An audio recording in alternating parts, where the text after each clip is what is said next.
हमारे देश में प्रतिवर्ष 21 अक्टूबर को राष्ट्रीय पुलिस स्मृति दिवस के रूप में मनाया जाता है। यह दिन पहली बार वर्ष 1960 में मनाया जाने वाला का फैसला लिया गया था और जिसके बाद आपको बताते चले कि हर साल यह दिन मनाया जाता रहा है और हमारे देश की सीमा की सुरक्षा करते हुए शहीद हुए पुलिस वालों की शहादत को याद किया जाता है और साथ ही साथ उनके मान और सम्मान को नमन किया जाता है। आपको बताते चले कि आज केंद्रीय गृह मंत्री अमित शाह पुलिस स्मृति दिवस पर शहीदों को श्रद्धांजलि देने के लिए राष्ट्रीय पुलिस स्मारक पर पहुंचे और जहां पर उन्होंने कहा कि मेरे लिए सौभाग्य की बात है कि आज मुझे यह अमर जवानों को पुष्पांजलि अर्पित करने का मौका मिला है। यही जवान हमारी सीमाओं को सुरक्षित रखते हैं।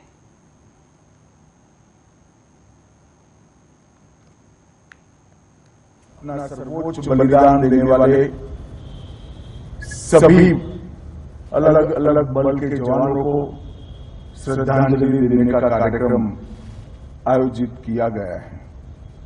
मेरे लिए सौभाग्य की बात है कि आज मैं यहां पर रहकर वो अमर जवानों के बलिदान की भावना को पुष्पांजलि करने का, श्रद्धांजलि देने का मुझे मौका मिला है।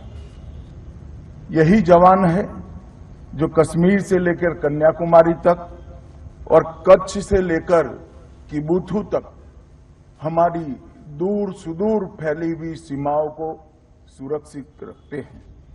यही जवान है जो दिन हो या रात, उत्सव हो या आपदा, तपती गर्मी हो, बारिश हो या शीतलहर, हम सभी की सुरक्षा के लिए अपनी ड्यूटी पर तैनात रहते हैं। -50 डिग्री टेम्परेचर से लेकर +50 डिग्री टेम्परेचर तक सीमाओं पर अड़िग रहकर देश की सीमाओं की सुरक्षा करते हैं। आज मैं राष्ट्रीय पुलिस स्मारक पर इन वीर सपूतों को नमन करता हूं और उन्होंने जो सर्वोच्च बलिदान दिया है उनके परिजनों को भी श्रद्धापूर्वक प्रणाम कर मैं इनकी श्रद्धांजलि को जनता के सामने रखने का काम करता हूं। केंद्रीय गृह एवं सहकारिता मंत्री महोदय, केंद्रीय गृह राज्य मंत्री महोदय, अतिथिगण, वरिष्ठ अधिकारीगण एवं मेरे उपस्थित साथियों, आज पुलिस स्मृति दिवस पर हम सभी लोग राष्ट्रीय पुलिस स्मारक पर उन बहादुर पुलिस कर्मियों को श्रद्धांजलि देने के लिए एकत्रित हुए हैं जिन्होंने कर्तव्य पालन के दौरान विगत 1 वर्ष में अपनी प्राणों की आहुति दी है, जिन्होंने समाज और राष्ट्र की सेवा के लिए प्राणों का बलिदान देकर अप्रथम कर्तव्य परायणता का परिचय दिया है। वर्ष 2023-24 में कर्तव्य की वेदी पर अपने प्राण न्यौछावर करने वाले शहीदों में उत्तर प्रदेश पुलिस के भी 2 बहादुर पुलिसकर्मी शामिल हैं।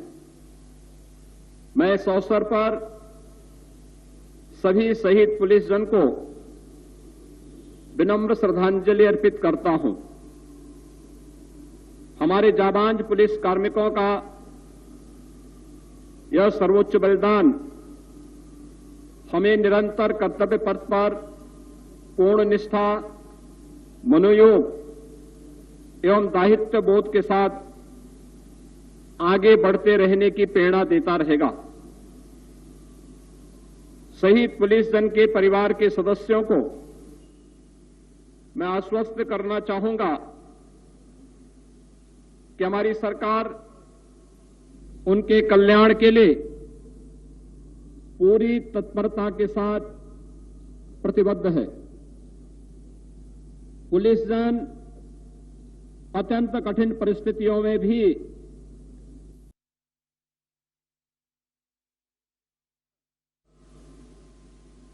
अपराधों पर नियंत्रण करने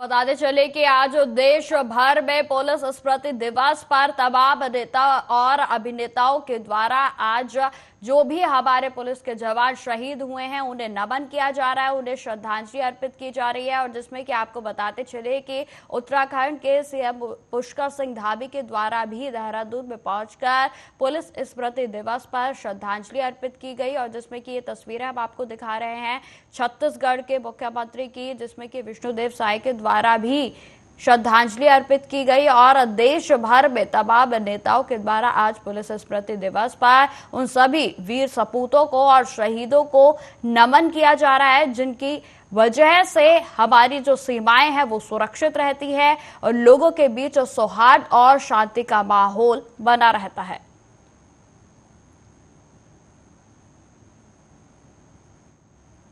केंद्रीय गृह एवं सहकारिता मंत्री महोदय, केंद्रीय गृह राज्य मंत्री महोदय, अतिथिगण, वरिष्ठ अधिकारीगण एवं मेरे उपस्थित साथियों, आज पुलिस स्मृति दिवस पर हम सभी लोग राष्ट्रीय पुलिस स्मारक पर उन बहादुर पुलिस कर्मियों को श्रद्धांजलि देने के लिए एकत्रित हुए हैं, जिन्होंने कर्तव्य पालन के दौरान विगत 1 वर्ष में अपनी प्राणों की आहुति दी है। साथ ही हम भारत की स्वतंत्रता प्राप्ति के बाद कर्तव्य पालन के दौरान सर्वोच्च बलिदान देने वाले अपने सभी दिवंगत साथियों को भी श्रद्धा सुमन अर्पित करने के लिए एकत्रित हुए हैं। इस दिन 21 अक्टूबर 1959 को आसूचना ब्यूरो के डीसीआईओ श्री करम सिंह की अगुवाई में सीआरपीएफ की 10 पराक्रमी पुलिस कर्मियों ने भारत चीन सीमा की सुरक्षा के दौरान एक सशस्त्र चीनी सैन्य टुकड़ी की सामना करते हुए अपनी प्राणों की आहुति दी थी। तब से प्रत्येक वर्ष आज के दिन को हम सभी पुलिस स्मृति दिवस के रूप में मनाते हैं। इस दिन राज्यों की राजधानियों, जिला और यहां तक कि पुलिस स्टेशन स्तर तक विभिन्न कार्यक्रमों के माध्यम से सभी दिवंगत साथियों को श्रद्धांजलि दी जाती है, जिन्होंने समाज और राष्ट्र की सेवा के लिए प्राणों का बलिदान देकर अप्रतिम कर्तव्य परायणता का परिचय दिया है। वर्ष 2023-24 में कर्तव्य की वेदी पर अपने प्राण न्यौछावर करने वाले शहीदों में उत्तर प्रदेश पुलिस के भी 2 बहादुर पुलिसकर्मी शामिल हैं। मैं इस अवसर पर सभी शहीद पुलिसजन को विनम्र श्रद्धांजलि अर्पित करता हूं। हमारे जाबांज पुलिस कार्मिकों का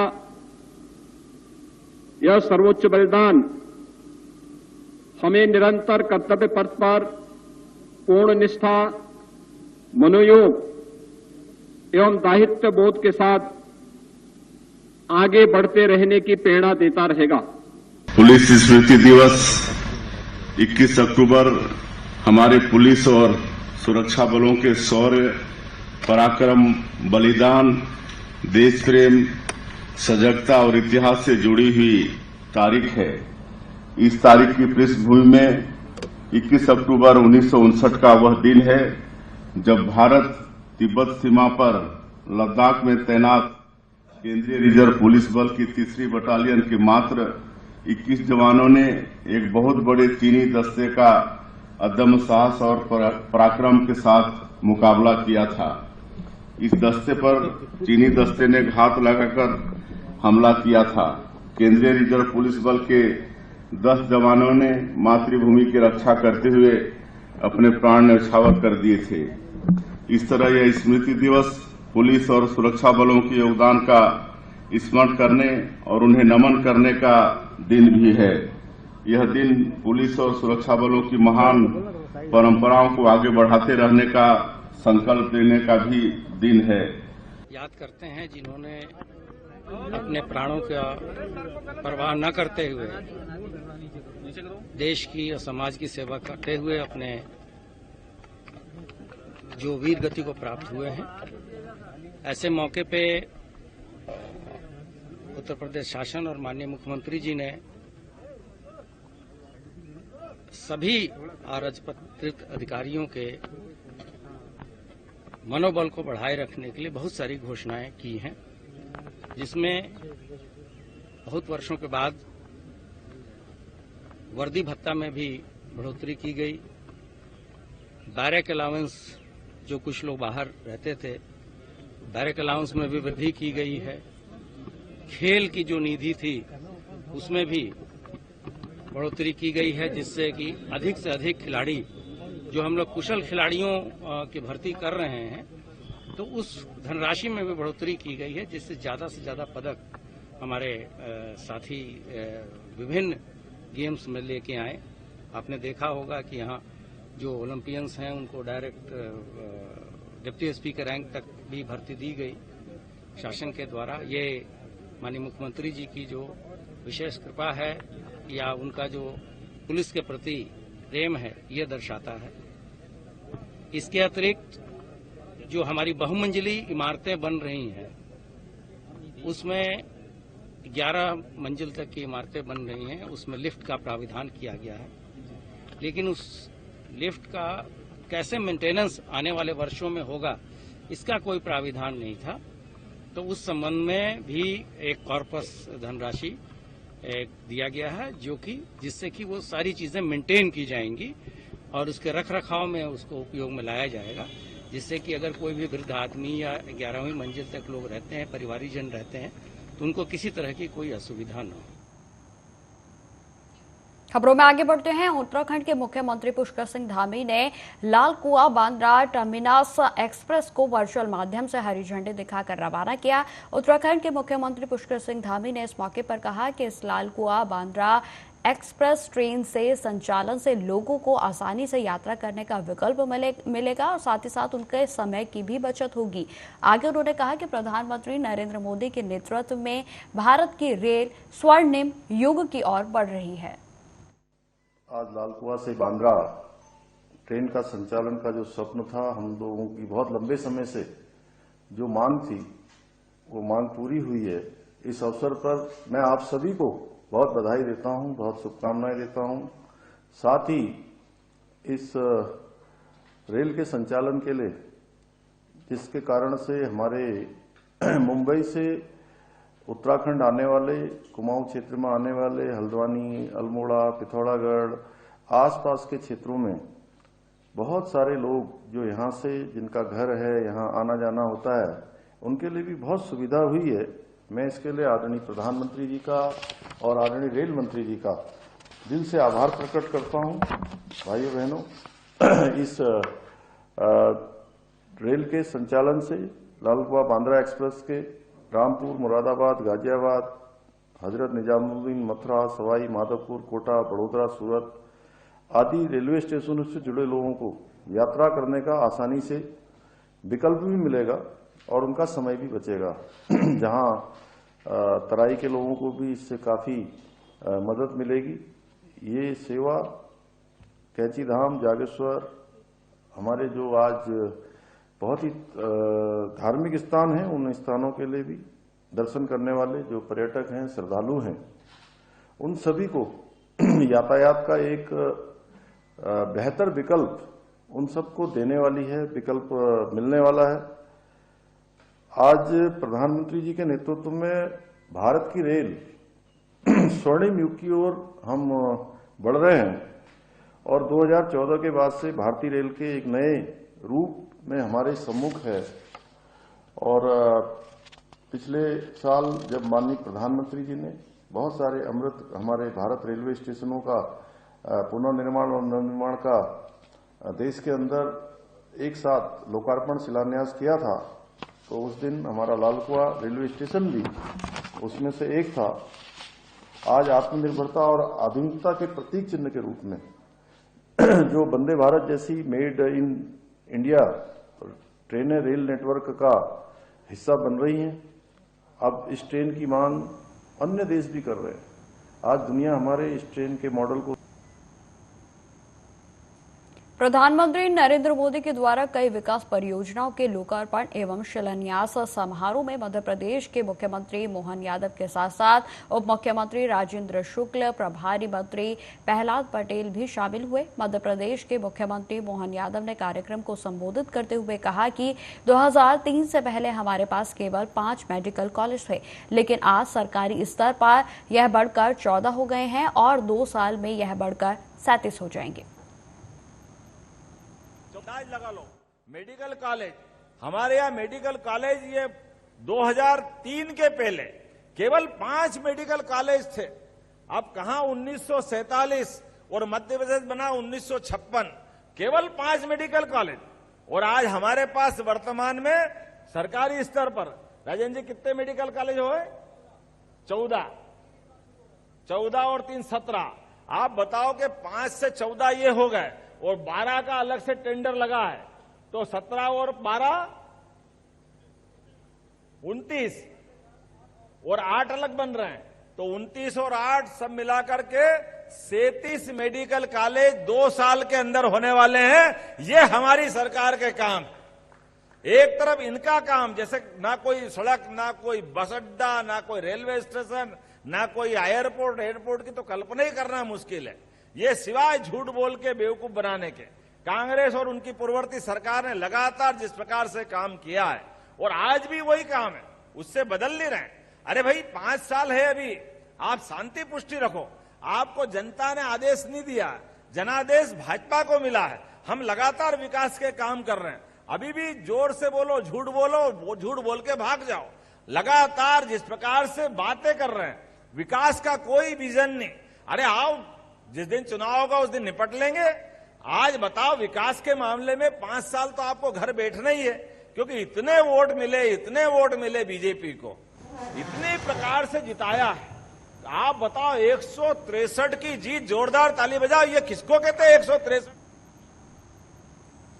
झारखंड विधानसभा में विपक्ष के नेता अमर कुमार बाउरी ने कहा कि भाजपा ने हम सभी को बड़ी जिम्मेदारी देकर मैदान में उतारा है और हमें झारखंड को बचाना है। यह चुनाव विधायक मंत्री बनाने के लिए नहीं, बल्कि यह चुनाव झारखंड और देश को बचाने के लिए है। हम सभी यहां कमल खिलाने और भाजपा की सरकार बनाने के लिए प्रतिबद्ध हैं। जनता जनार्दन और अपने देवतुल्य कार्यकर्ताओं को बहुत धन्यवाद। यह ऐतिहासिक स्वागत करने के लिए आज हम सबको एक बड़े दायित्व के साथ भारतीय जनता पार्टी नरेंद्र भाई मोदी जी ने चुनाव के मैदान में उतारा है। इस झारखंड प्रदेश में बचाना है, इस झारखंड को बचाना है। यह चुनाव विधायक मंत्री बनाने के लिए नहीं, यह चुनाव झारखंड और देश बचाने के लिए है। हम सब संकल्पित भाव से इस चंदन क्यारी में कमल भी खिलाएंगे और झारखंड में भारतीय जनता पार्टी के नेतृत्व में सरकार भी बनाएंगे। झारखंड में झामुमो के महासचिव सुप्रियो भट्टाचार्य ने कहा कि भारत के चुनाव आयोग ने कहा था कि झारखंड में 88% मतदाता ग्रामीण क्षेत्रों से हैं और जबकि 12% शहरी क्षेत्रों से हैं। चुनाव आयोग ने घोषणा की है कि 12% मतदाताओं यानी कि शहरी मतदाताओं को वोट देने के लिए 1 घंटा अधिक मिलेगा, जबकि 88% मतदाताओं यानी कि ग्रामीण मतदाताओं को मतदान के लिए 1 घंटा कम मिलेगा। जबकि 12% मतदाता शाम 5 बजे तक वोट डालेंगे और शाम 4 बजे तक 100% मतदाता वोट डालेंगे। एक समान अवसर सबको मिलेंगे ताकि चुनाव भय मुक्त भी हो, व्यभिचार मुक्त भी हो और शांतिप्रिय ढंग से भी हो, और हर वोटर अपने मताधिकार का प्रयोग कर पाए। जो 80 साल से ऊपर के वोटर हैं या दिव्यांग है, उनको घर से भी वोट देने की सुविधा होगी। ये सारी बातें कही गई, लेकिन जब आधिकारिक सूचना आई जो गजट के लिए था, उसमें बंटवारा कर दिया गया। चुन चुनकर वैसे विधानसभा क्षेत्रों को रखा गया जहां पर भारतीय जनता पार्टी के मुकाबले हम लोग ज्यादा मजबूत है जमीन पर।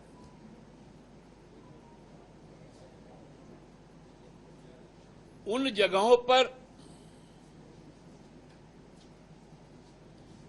जिसमें ग्रामीण पृष्ठभूमि माननीय चुनाव आयुक्त जी ने कहा था कि 88% 88% झारखंड में रूरल वोटर और 12% अर्बन वोटर, ये उनका तथ्य है और उनका काम ये है कि 12% मतदाताओं को 1 घंटे का समय ज्यादा दिया जाए वोट करने के लिए और 88% जो ग्रामीण वोटर हैं उनको 1 घंटा कम कर दिया जाए और कोई वोटर छूटे भी नहीं। कितना सुंदर तर्क है ना। 12% वोटर 5 बजे तक डालेंगे, 88% वोटर 4 बजे तक डालेंगे। उन्होंने माना कि झारखंड नक्सल प्रभावित क्षेत्र से बाहर निकल गया है, इसलिए 2 चरण में होगा। मैंने उस समय भी बंटी बबली कहा था जब 43 और 38 का फिगर आया था। तो फिलहाल इस बुलेटिन में इतना ही। देश दुनिया की तमाम खबरों की जानकारी के लिए बने रहे हमारे साथ। नमस्कार।